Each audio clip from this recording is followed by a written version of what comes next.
ओम नमः शिवाय। तंत्र के रचयिता भगवान शिव को मेरा नमस्कार है। आज से लगभग 25 साल पहले ये मंत्र जो है, इस पर मैंने रिसर्च शुरू किया था। मंत्र काफ़ी लंबा था और फिर भी लोगों ने इसको बहुत सराहा और असंख्य लोगों ने मुझे बताया कि इस मंत्र में चमत्कारिक शक्तियां हैं जो कि देखते ही देखते उनका काम बना देती हैं। और इस मंत्र के ऐसे अनुभव हुए हैं जो कि अकल्पनीय है, जिनका वर्णन नहीं किया जा सकता। कुछ एक दो केस ऐसे आए हैं जो कि मुझे भी समझ में नहीं आए। किसी कॉलेज स्टूडेंट ने मुझे बताया कि उसने अपने ही क्लासमेट पर इस मंत्र का प्रयोग किया और देखते ही देखते उसी क्षण इस मंत्र ने चमत्कार कर दिया। तो आजकल के इस युग में भी ऐसा प्रभाव देखकर मैं आश्चर्यचकित रह गया कि इतना पावरफुल भी कोई मंत्र हो सकता है। दूसरा जो था वो था कि एक, मुझे नहीं पता उसका नाम क्या था लड़के का, लेकिन उसने मुझे बताया कि वो जिससे शादी करना चाहता था उससे उसकी शादी हो गई है इस मंत्र की बदौलत। और उसके बाद वो मेरे पास आया इसको हटवाने के लिए कि गुरुजी कुछ ऐसा कीजिए कि ये मंत्र हट जाए।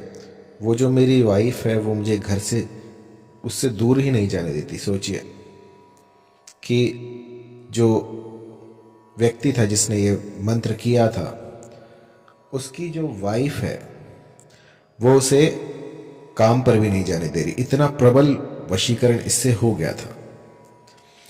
और ऐसे ऐसे असंख्य केस हैं जो अगर मैं बताने बैठूं तो सिर्फ इसी में ही सारा समय निकल जाएगा।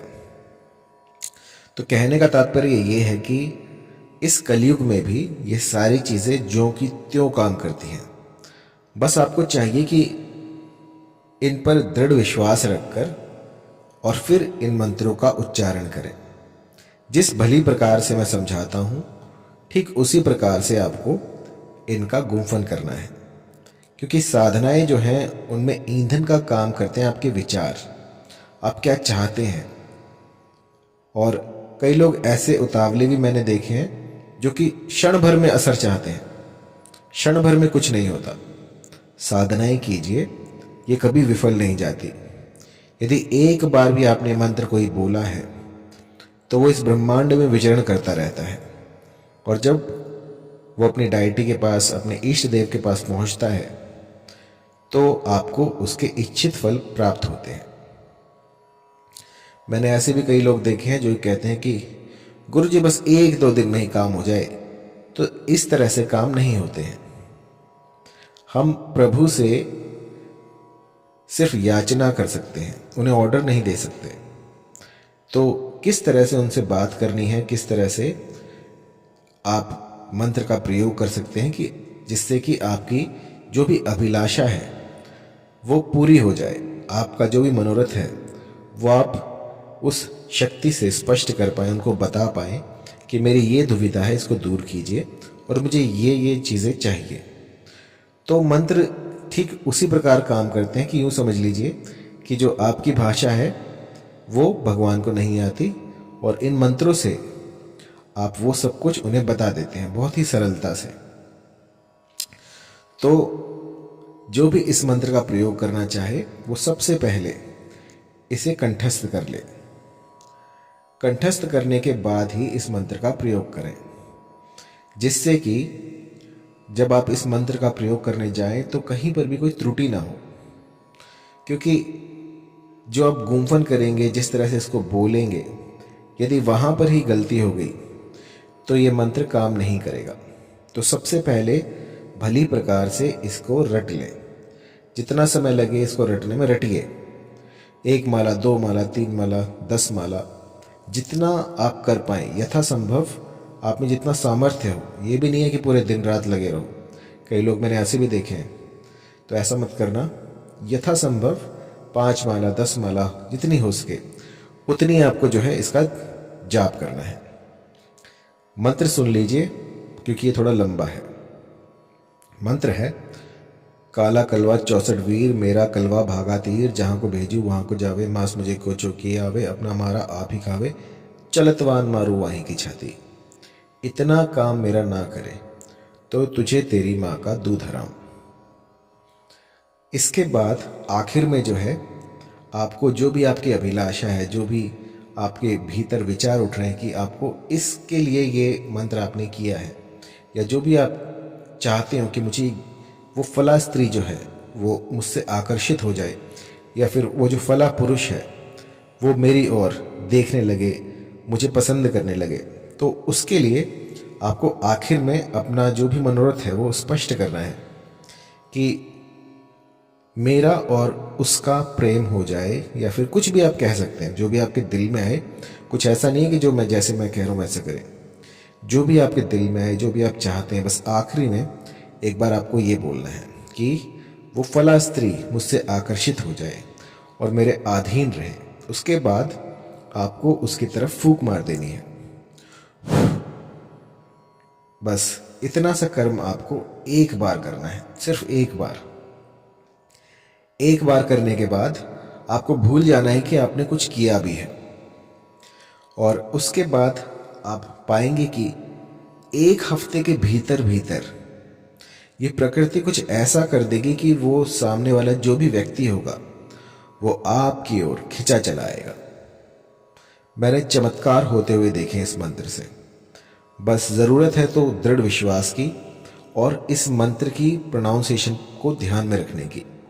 मंत्र बहुत बड़ा है तो इसको एक बार मैं फिर से बता देता हूँ, ध्यान से सुनना, क्योंकि कई लोग कहते हैं कि गुरुजी आप तो ट्रेन से चला देते हो। तो अब मैं धीरे धीरे बोलूँगा, आप इसको अच्छे से सुनना। काला कलवा 64 वीर, मेरा कलवा भागा तीर, जहाँ को भेजूं वहाँ को जावे, मांस मुझे कोचो की आवे, अपना मारा आप ही खावे, चलतवान मारू वाही की छाती। इतना काम मेरा ना करे तो तुझे तेरी माँ का दूध हराम। इसके बाद में जो भी आपका मनोरथ है उसको स्पष्ट कीजिएगा कि जो मेरे बॉस हैं वो मेरे अधीन हो जाएं और जैसा मैं कहूँ वैसा करें, या फिर जो मेरी टीचर हैं उनसे मेरे संबंध मधुर हो जाएं, वो मुझे ज़्यादा डांटे ना। आप कुछ भी कह सकते हैं और इसके बाद उनकी तरफ फूंक मार दीजिए। और याद रहे ये प्रोसेस सिर्फ एक बार करना होता है, इसको बार बार करोगे तो भी कोई फ़ायदा नहीं है, 50 बार करोगे तो भी कोई फ़ायदा नहीं है। बस इसकी जो क्वांटिटी है वो एक बार है, एक बार कीजिए। यदि 41 दिनों में काम नहीं होता है तो आपको 41 दिन बाद फिर से ये चलाना होगा, क्योंकि इसका जो टाइम पीरियड है वो 41 दिन का है। 41 दिनों के भीतर भीतर ये आपको असर दिखा देगा। यदि 41 दिनों के भीतर भी असर नहीं होता तो ये समझिए कि आपकी प्रोनाउंसिएशन में कोई त्रुटि है, आप ठीक से बोल नहीं पा रहे हैं, आपने समझा नहीं है। दूसरी बात जो इसमें परहेज है वो है किसी भी तरह का मादक पदार्थ आपको नहीं खाना है। कोई भी आपको बीड़ी, गुटखा, सिगरेट, इन सब से दूर रहना है। मांस, मदिरा, मीट, अंडे, इन सब से दूर रहिए। कई लोग मुझसे कहते हैं गुरुजी हम तो बस अंडे खाते हैं, तो क्या हम मंत्रों का उच्चारण कर सकते हैं? तो नहीं कर सकते। बिल्कुल शुद्ध होना अनिवार्य है। यदि आप शुद्ध नहीं हैं तो ये चीज़ें काम नहीं करेंगी। अब मान लीजिए आपको मंत्र जाप करने हैं और मुंह में आपके गुटखा फंसा हुआ है, तो ऐसा कौन सा ईश्वर है जिसको कि आप अच्छे लगेंगे? आपका मुख जो है वो भी स्वच्छ होना चाहिए। आप धुले हुए कपड़े पहने बैठे हैं तो अच्छा है, आप साफ सफाई में बैठे हैं तो अच्छा है। कई लोग ऐसे होते हैं जो बस बेड पे ही कर रहे होते हैं, तो बेड पे नहीं करना है। अपना एक आसन बनाएं, एक हवादार रूम देखें, अगर कुछ भी नहीं है तो किसी पहाड़ पर, किसी नदी तट पर चले जाएं, उसमें इसकी सिद्धि होगी। और सिद्धि किसे कहते हैं कि इसका जाप करते रहिए जब तक कि आप इसको अच्छी तरह से बोलना ना सीख जाएं। एक बार ये आपको बोलना आ गया तो फिर ये मंत्र चल जाएगा, और बिना इसकी पूर्व तैयारी के आपको इस मंत्र को नहीं करना है। 10 बार, 50 बार, लाख बार इसको रटिए। रटने के बाद आपको इस मंत्र को एक बार चलाना है और ओम नमः शिवाय।